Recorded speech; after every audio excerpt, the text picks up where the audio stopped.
Coming up, the pregnant passenger Sit on this barrier here. All right? stranded after a crash. Rob, it's going into shock. It's gone into shock. Your money or your life. I drove here and I saw on the road money. The roadside windfall, but what's it worth? Right, so you're risking your life for £5. And the mobile phone user caught red-handed. Typing away, looking at our texts, two hands, completely oblivious there's a marked patrol car to our right. And red-faced. Well, is it right or am I wrong? I might have been doing that. At around 400 miles long, connecting 18 counties and 2 countries, the A1 is used by hundreds of thousands of vehicles every day.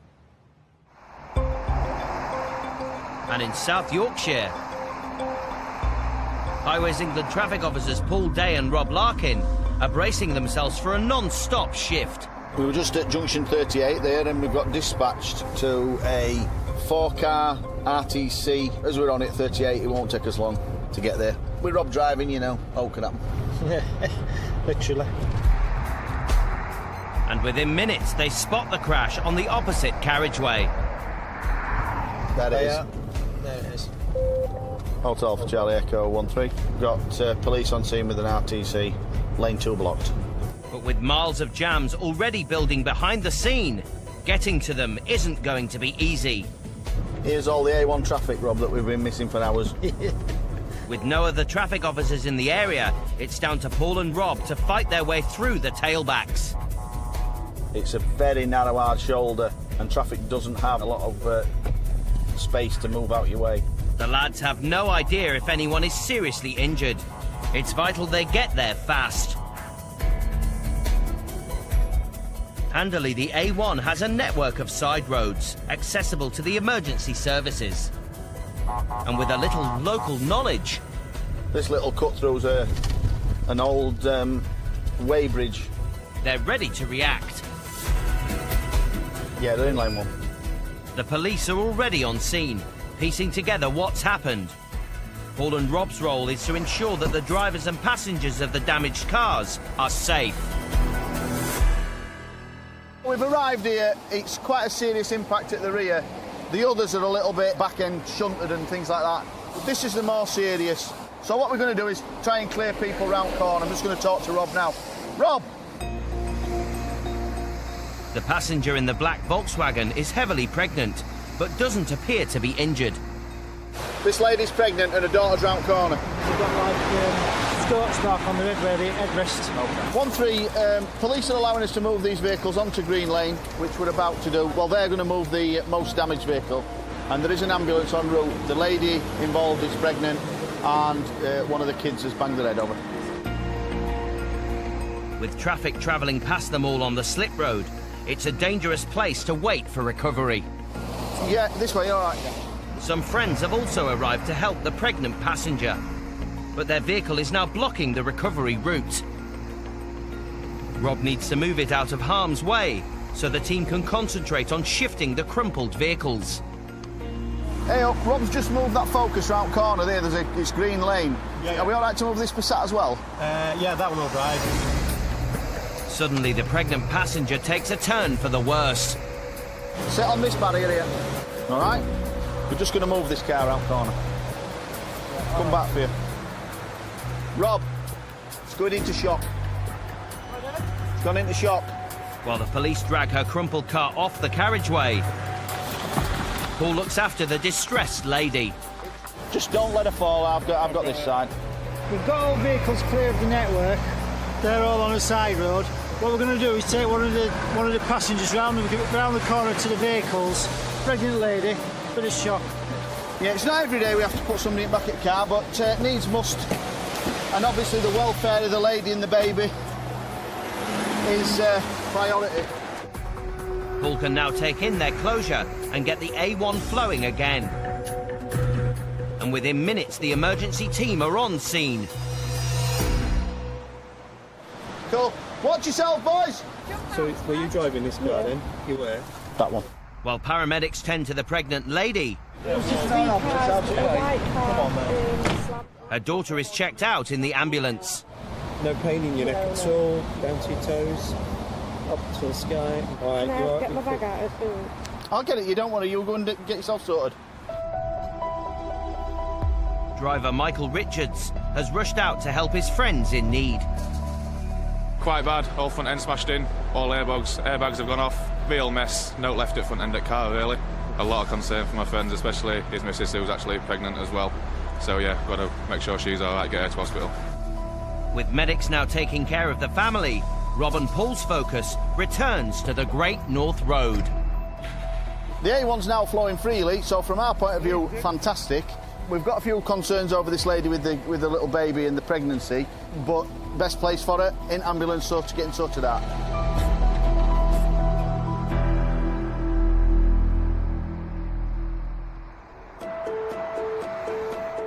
Up and down the length of the A1, police and Highways England traffic officers work safely at the side of the road, even when it throws up unusual hazards.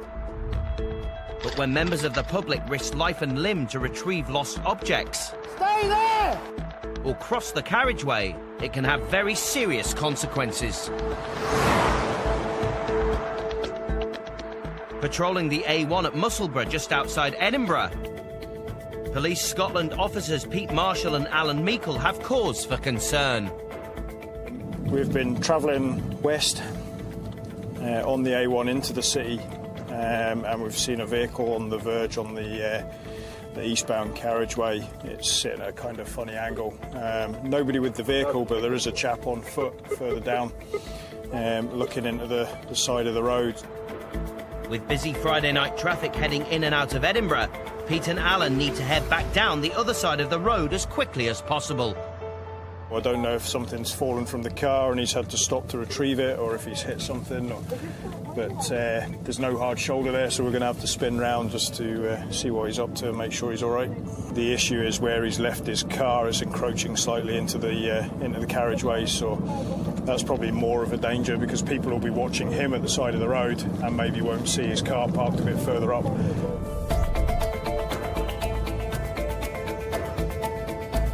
The mystery man is on the grass verge, just a few metres from vehicles travelling up to 70 miles per hour. Hello. Hello. Got a problem? Actually, no. Well, you must have a problem if you're walking up and down the side of this road, because it's not really a... I found some money here. Right. Is that your car? Yeah. Right, why is it parked there? Because that's not safe. Yeah, I know. Sorry for that. I drove here and I saw on the road money. So you thought you'd park in a dangerous position so you could come back and get it? I don't care how much money there is lying in the middle of the road. If it was money at all, I wouldn't be walking up and down here and risking my life to go and get it. I would forget about the money, take a walk back up to your car, we'll come with you, just so that nobody gets close to you. Get in your car and carry on driving, because this is not safe. Yeah, okay? Sorry for that. All right, no problem.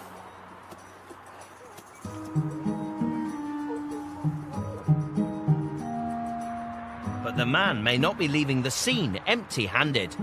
He's got a £5 note in his hand. Right, so you're risking your life for £5.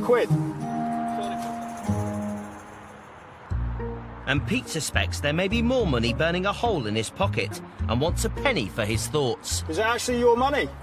Sorry? Is it your money or did you see it? Right. How much did you find at the side of the road? Sorry? How much did you find at the side of the road? Is that, you found all that? Yeah. Right. What to do is when you get in your car, come off at the next exit, go down to Musselburgh Services and we'll take all your details there, okay? Okay. The fact that the money doesn't belong to the man means that the officers are obliged to report it as missing. Somebody's lost a quantity, maybe £100 and odd minimum. 125 quid so far. Right, just leave the money. Honestly, mate.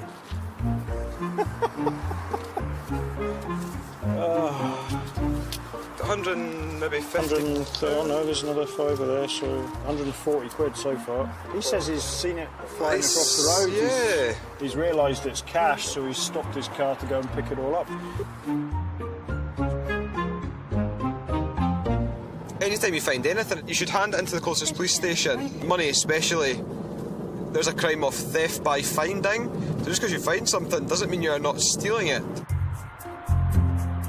At the service station, Pete's keen to hammer home to treasure hunter Damien how the situation could literally have cost him an arm and a leg. It's 140 quid, mate. Your life's worth more than 140 quid. Yeah. So yeah, don't go running about on a dual carriageway for the sake of that kind of money. It's really not worth it. I think this will be everyone who will see money. He will not think why I catch the money. Just catch the money because the money on the road. You know, that's just like you think after that. You know, not before. But despite the risks he's taken, Damien still has the legal right to claim the cash if its rightful owner doesn't come forward within 3 months. We'll lodge that at Dalkeith. There might be someone gets in touch with you. It'll be a good few weeks down the line, though. If someone claims it, obviously you'll not hear anything. Okay, but yeah, keep yourself safe here. Don't go running around on a carriageway. Sorry for that again. No worries. Cheers now. Have a good day. Thank you. 140 quid. Go dodging traffic. Seems like a really decent bloke. So it probably isn't the best decision he could have made, but you can't hold that against him. It's like we're all human at the end of the day.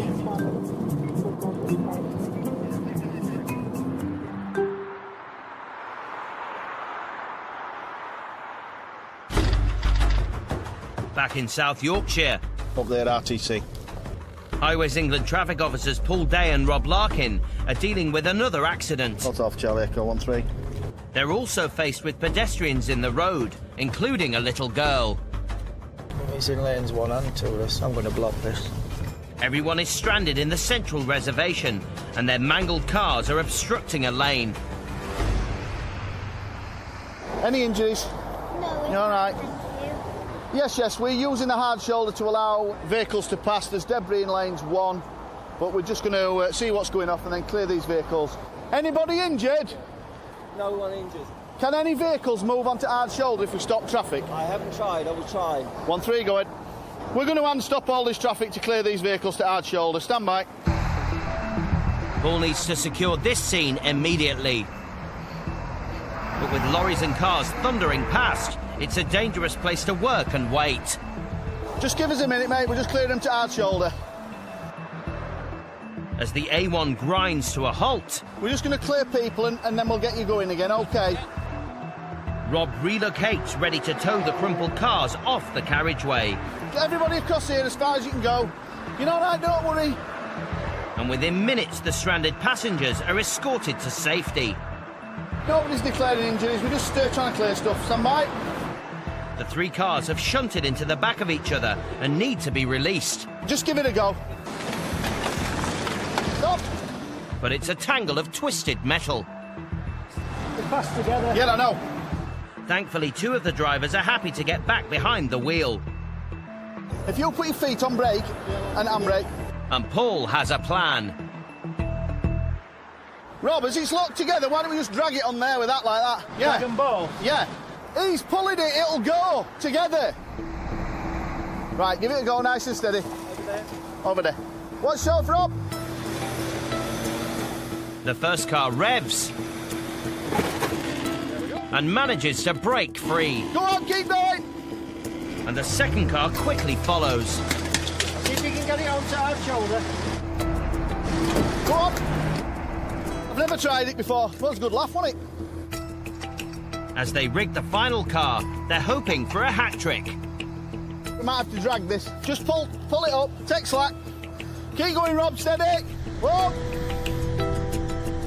It's quickly dragged out of danger. And once the road is finally clear, Paul can release the patient A1 commuters. 13, all traffic's now free flowing. We've cleared up this debris and the hard shoulder's also clearing. But how this pile-up happened remains a cause for concern. What's the matter, Rob? This driver's saying that he was driving along. Is this the one in the front? Yeah. He was driving along, and the vehicle, it was like it suddenly went into first gear. It's automatic. And There's could no. no I didn't brake brake, lights. so we didn't see any brake lights. I wasn't braking. There was nothing. There's nothing. The shocked drivers are trying to come to terms with what's just happened. Well, it was a bit of a blur. It happened all of a sudden, so it wasn't a gradual slowing down. It was against the seatbelt, as though I'd slammed my foot on the brake, but I hadn't. Driving north, following the X4, all of a sudden it stopped in the middle of the road for absolutely no reason. The brake lights didn't come on, and I wasn't able to stop in time. The driver behind didn't see any brake lights because I didn't apply the brakes. There was nothing in front of me, so I had no reason to brake. Siobhan Ginniver was the final piece in the pile-up. I just seemed to be coming along, and all of a sudden the two cars in front have stopped. Next thing, my airbag's gone off. Sick, shock, upset, and just hoping there were nobody injured in other two cars. Just a bit shook up and a bit of an headache and a bit sore, but I'll be fine. It's been a lucky escape for everyone, including 9-year-old Ellen, who was in the back seat of the first car. A little bit scared and nervous. I didn't really know what was going to happen to me. I didn't know if we were going to get home. With their vehicles abandoned on the hard shoulder, all the drivers can do now is wait for recovery. Right, well, from our point of view, that's all we can do here. Everybody's safe, all on hard shoulder, traffic's flowing. Great job, we're off. For Paul and Rob, it's straight back to their patrol. Right, see you, sweetie. Thank you. All the best. See you later, yeah?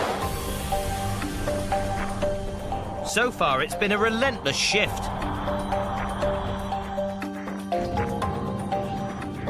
Oh. There's another one. Turn round. And it's far from over. 1-3, can you start as another log? There's a vehicle either crashed or broken down lane 2.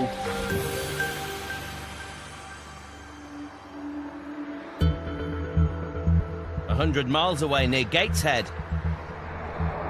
A1 drivers are feeling the heat in soaring temperatures, and PC Darren Lant is hot on the trail of bad behaviour. It's clearly the hottest day of the year so far. I'm just keeping an eye on the traffic, watching the traffic, those that are driving around, making sure that the sun isn't affecting them too much. Darren knows that reckless driving rockets in the summer. Instantly gives you an uplift, doesn't it? The hot weather makes everybody feel happier, so the windows go down, the music goes up, and people are in a happier mood. So maybe it's concentrating as much as they should on their way home. And soon he spots a driver with eyes firmly off the road. Typing away, looking at her texts, 2 hands, completely oblivious that there's a marked patrol car to her right. She's now down to 40 miles an hour in a 70, still scrolling through. The driver carries on using her phone as she exits the A1. So the female driver of this vehicle here, we've pulled alongside her. It's a national speed limit, 70 mile an hour, dual carriageway. She's slowed down to about 40 miles an hour, and she's got the phone in her right hand. She's swiping the screen with her left hand, completely unaware of what's going on around her. Darren makes a call of his own and pulls her over. She had no control of that vehicle at all. She had phone in one hand, swiping it with the other. So how was she steering it? She was steering using her forearm. How can you steer, or how can you be in control of a vehicle with your forearm? You cannot. I'm bordering the line of dangerous driving for the length of time that she did. So when we get a little bit further down the road here, when it's off the main carriageway, a little bit safer, we'll get her stopped and we'll find out what she's got to say.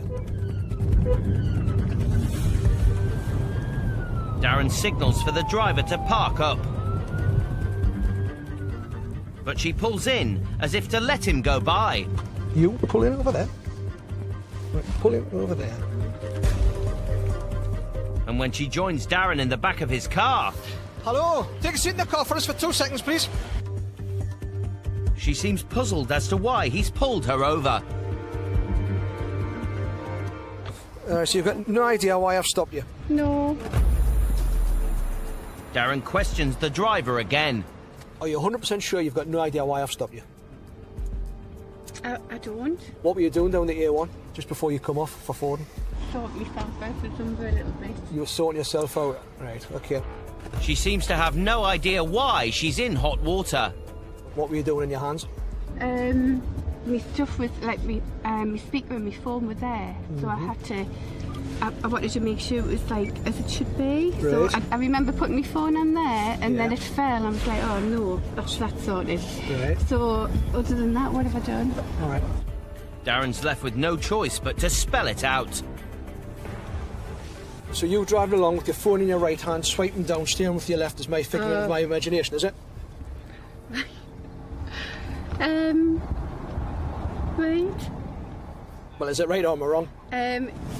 I might have been doing that. You might have been doing it. I know. No, you were doing it. Right, okay. Right. Yeah. And you did that for about 200-300 metres. Oh, I did it. It's a national speed limit of 70 mile an hour on there. You got down to about 40 mile an hour because you weren't concentrating. With the driver remaining tight-lipped, Darren takes her through what happens next. You'll be issued with an endorsable fixed penalty notice for the offence of using a mobile phone whilst driving. All right. It does carry 6 points and a £200 fine. There is an alternative if you don't want the ticket. Okay, I don't give you the ticket, but I arrange you to go to court, and you can explain to the magistrates why you're driving. It's all right, you know. Yeah, that's the alternative: is a ticket or it's court. Unfortunately. Finally, she comes clean. So that's yours. All right. I mean, I didn't answer it. I just stopped it from. But never mind. I was. Well, the trouble is, you were driving along with it on there, and you were playing around with it for a good 30-40 seconds. Well, right, I shall come and let you out. It's a harsh lesson, isn't it? The driver's decision to use her phone in the heat of the moment hasn't impressed Darren. God forbid you're involved in a collision and someone dies, and it's proven you're on your phone at the time. You're going to go to jail for a long time for the sake of a text or phone. It's just not worth it. Put it in the glove box, switch it off, do whatever you want. Just don't play with the phone.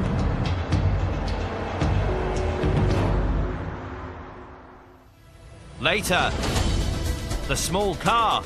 It's definitely a Mini Cooper in lane 2. Causing a big problem. That's going to be a beast to get off. And hot under the collar. So you're saying this has happened simply because you got a little bit too hot?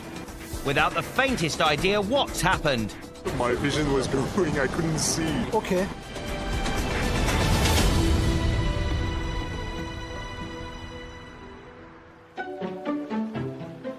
On his farm in rural Lincolnshire, Paul Horton has good reason to be very cautious about his next big trip down the A1. Every year he chauffeurs millions of passengers up and down Britain's longest road. I was brought up around bees. My father's been a bee farmer for most of his life. I started helping him out when I was a teenager. I didn't always enjoy it, but somewhere along the line I really kind of grew to love it, and don't think I'd do anything else now. Our bees aren't just producing honey for us. We offer them as a pollination service to growers and farmers. Tonight, Paul will be taking his bees south to pollinate apple orchards in Kent. We'll be transporting around 30 hives, just under 1 million bees.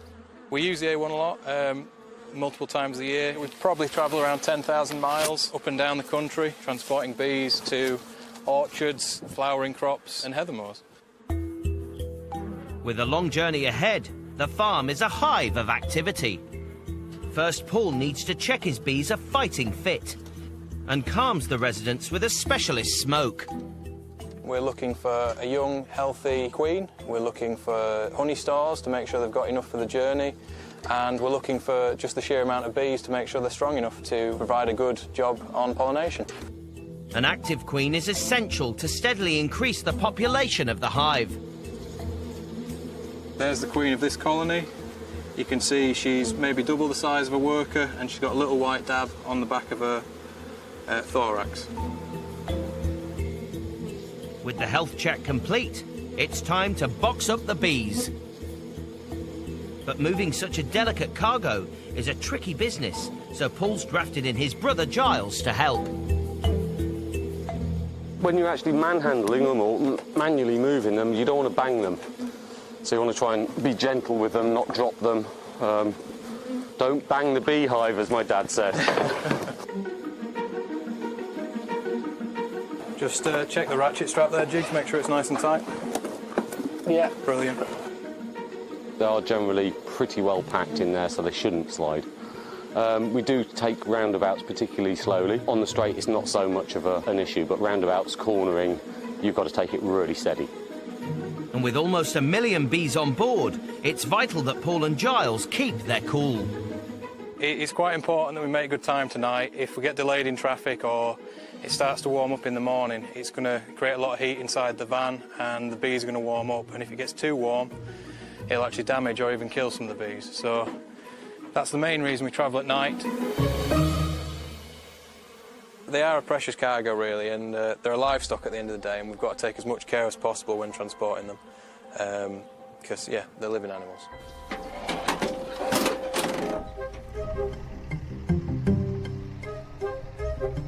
With the bees packed and settled, Paul and Giles head off on their 250-mile journey through the night, down the A1 and on to Kent.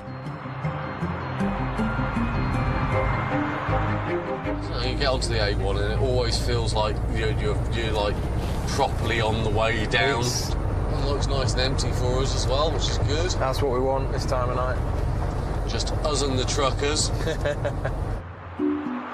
And as regular travellers on the A1, Paul and Giles know they need to be on the lookout for any hidden hazards. Oh, that was a big one. That was a bad one. Yeah, You did well to avoid that one. Yeah, they're the ones we've got to look out for. These bumps that we keep going over, these potholes, can sort of jar the honey loose, and it can actually nearly drown the hives if they collapse. But Paul and Giles can't afford to slow down too much. That's probably the worst we've had so far, I think. Yeah. It's just a couple of hours to sunrise, which could spell trouble for this precious load if the temperature in the back of the van begins to increase.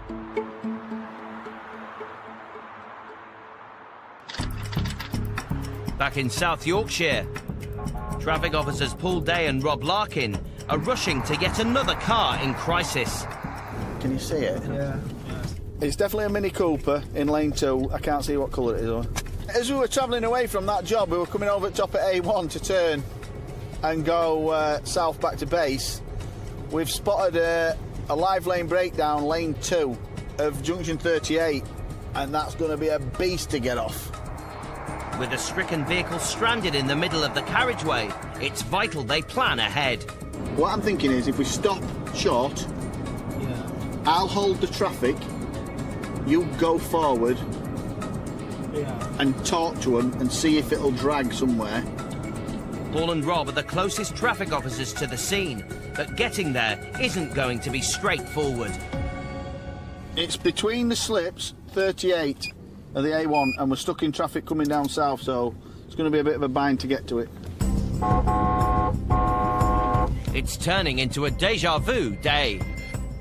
Once again, yeah, 2 people stranded in the middle of the A1, traffic passing them on near side. And this is the tailback. It causes miles and miles of tailback one lane, just because they can't move it. When you get people that hear you and traffic opens up nice, it's lovely. I feel like Moses sometimes. Parting of the waves. Ironically, it's the tailback from the broken down Mini that's delaying them, but Paul and Rob need to keep moving. You like that on you, don't you? Yeah, but the people still going through it. Finally, the car comes into view.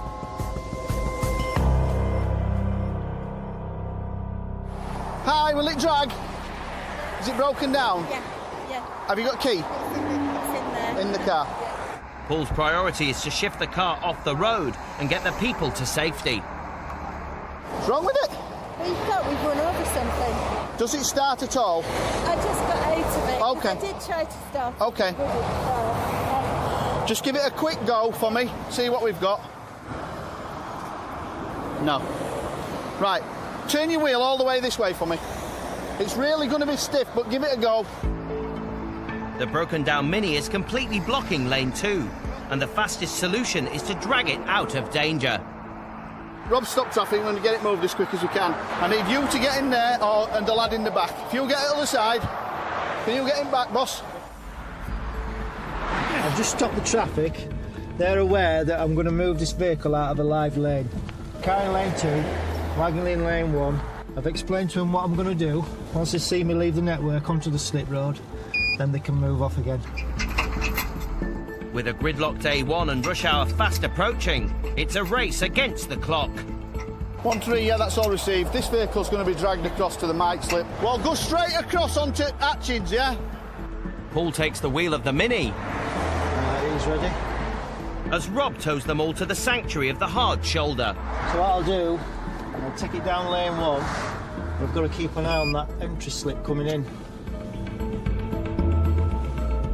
Luckily, there's not that much traffic comes up and down that one. Traffic should now start to move on the carriageway, which it has. They've followed their instructions. Brilliant. Within minutes, the A1 is free-flowing once again. Thankfully, driver Helen Hughes and her son have escaped the ordeal unharmed. We've just been up for a few days visiting my dad in near Skipton. We're now on our way back anyway, and we just started beautiful driving, nothing wrong with the car, and then we thought we'd run over something, but it was something's happened underneath in the bonnet or something, and it just completely stopped on the outside lane. It's very scary, very scary. I know somebody who got pushed into the hard shoulder and they didn't survive that, staying in their car when the car broke down, so I knew we had to get out. But you don't realise how fast the cars go past you when you just stood on the side of the road. Paul and Rob understand these dangers all too well. With recovery on the way, they're happy to leave Helen and her son out of harm's way. The thing with that is when you're talking to somebody who knows that there's safety implications, they're very easy to comply with. They're out of way. And what do we say? Better off cold than dead cold. Too right.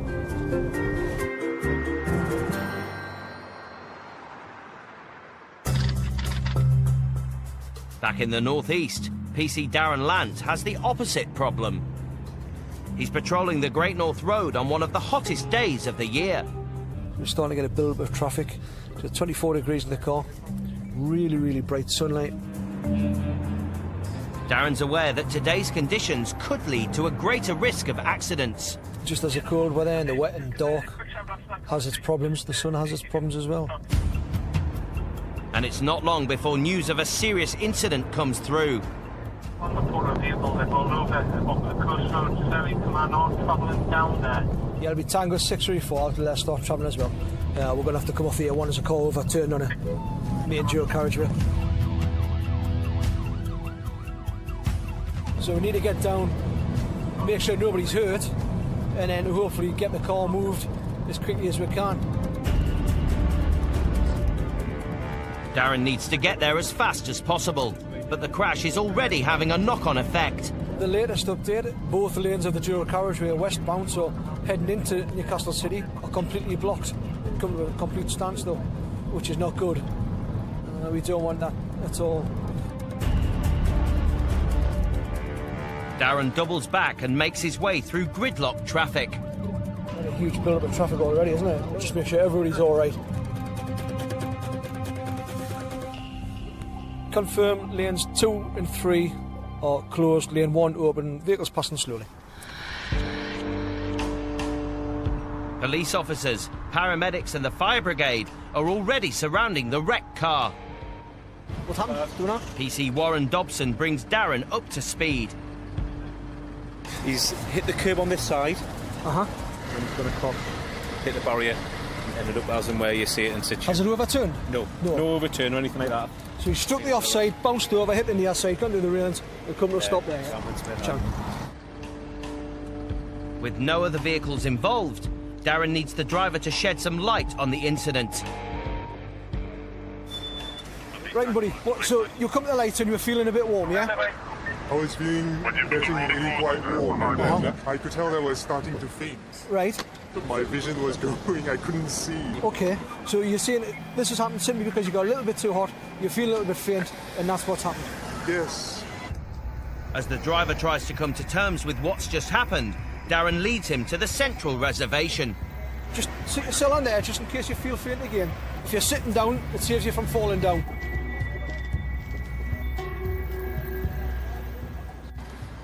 Tango 634. Yeah, the gentleman in this car has just taken some sort of medical episode at the wheel.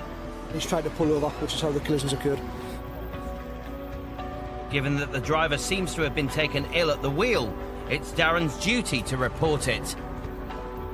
Because of the medical episode that you've had, your eyes have gone and you've started feeling fit, I'll inform the DVLA what's happened, all right? I'm not going to prosecute or anything like that, but I'll let the DVLA know what's happened.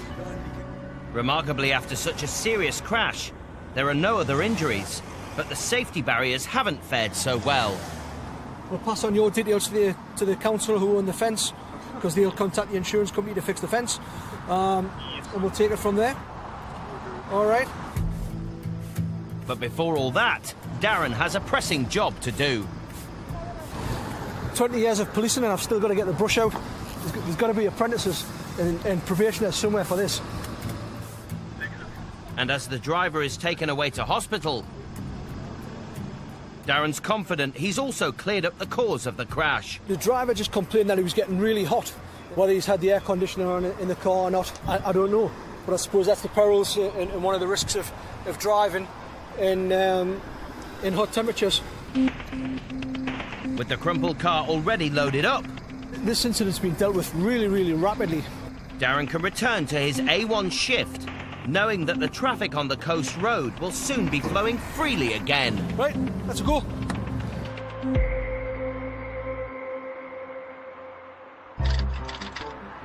In Cambridgeshire, Paul and his brother Giles and their bizarre cargo are 100 miles into their journey to Kent. These corners are ever so tight, aren't they? They are a bit, yeah. Hopefully nothing's shifted while we've been driving. With almost 1 million bees on board, it's vital the hives are given a halfway health check. Heat and dehydration can be fatal, and transporting them is a specialist skill. You look all right. Not moved very much. They're fairly quiet. Nice and quiet. Excellent. Looking good. Okay. But they can't afford to hang about. With sunrise in an hour's time, Giles is concerned they won't hit the delivery deadline. We need to be on time. Traffic around London is notoriously bad, and that's our worst nightmare, is getting stuck in some sort of traffic jam in a situation where we can't ventilate the bees and they overheat. Right, last part of the journey. Let's get moving. It's getting lighter and lighter by the minute. A lot more traffic on the road now. It's amazing how much busier it's got all of a sudden. I know. I mean, what's that, 20 minutes? Yeah. If that? We maybe shouldn't have stopped, to be fair. Paul and Giles are not the first in their family to be faced with the stress of transporting bees. Their dad used to make the journey to the same Kent orchards. Yeah, can you imagine making this journey like Dad had to down the old A1? Bumpy, gnarly little road, roundabouts every 10 miles. Yeah. It'll be a lot longer a journey as well, though. Hell of a lot long journey. 5 or 6 hours. And then having to drive through London. God. But as the brothers head around the M25 onto the Dartford crossing with their honeybees, early morning traffic and the rising sun could leave them in a sticky situation. I think once that sun's up, it'll start warming up really quickly. And the bee roads can mean their journey has a sting in their tail. Yeah, that's what we don't want. That's what you don't like. That is exactly what we don't want. Big bumps in the road could do last-minute damage to the hives and seriously stress the bees. They need to sort their roads out. They're pretty rough, aren't they? Oh, that's what we don't want. That's horrid. Yeah. Worst time to bang them is at the end of the journey. That's it. They're ready to get out now, and yeah, we've been bumping them about a bit. After a 5-hour trip, Paul and Giles have finally made it to the orchards. Right, so here we are then, are we? Yeah, we've arrived just in time. Sun's just come up. Excellent. Apple grower Stuart and his granddaughter Anna are buzzing with excitement about their new hives. Morning. How are you doing? Good journey. It was all right, actually, yeah. We made good time. Good. Nice to see you. Good to see you again. Should we get started and get some bees we'll get then? cracking on, yeah. Where should we put them then, Stuart? Well, I think we put them in between the trees here. Yeah. They've got that orchard they can fly to, and there's one over the track there which you will see in the distance, Okay. another one they can fly to. Sounds good. Yeah. All right, let's get those out. But how will the bees behave after their A1 road trip? They're fairly quiet, they're not really roaring as they would be if we'd bumped them or they'd got too hot. They're nice and quiet, and I think we've made it here on good time, really. It's a relief for the boys and means the hard work of unpacking the van can begin.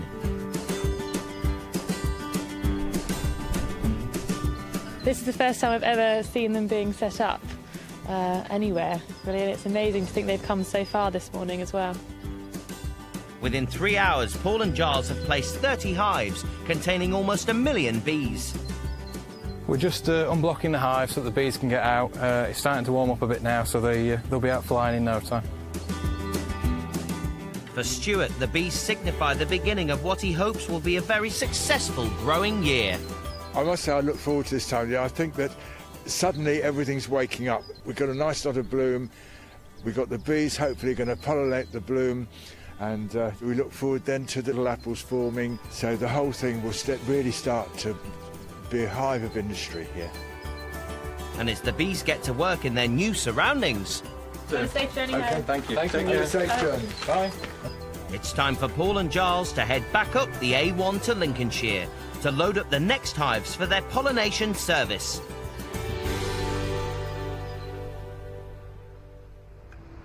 The pregnant passenger caught in the crash was taken to hospital and made a full recovery. The motorist who fell ill at the wheel hasn't replaced his car, and although his licence was unaffected, he stopped driving. And 2 months later, after no one came forward to claim the carriageway cash, Damien was finally allowed to keep the £145 he found beside the A1.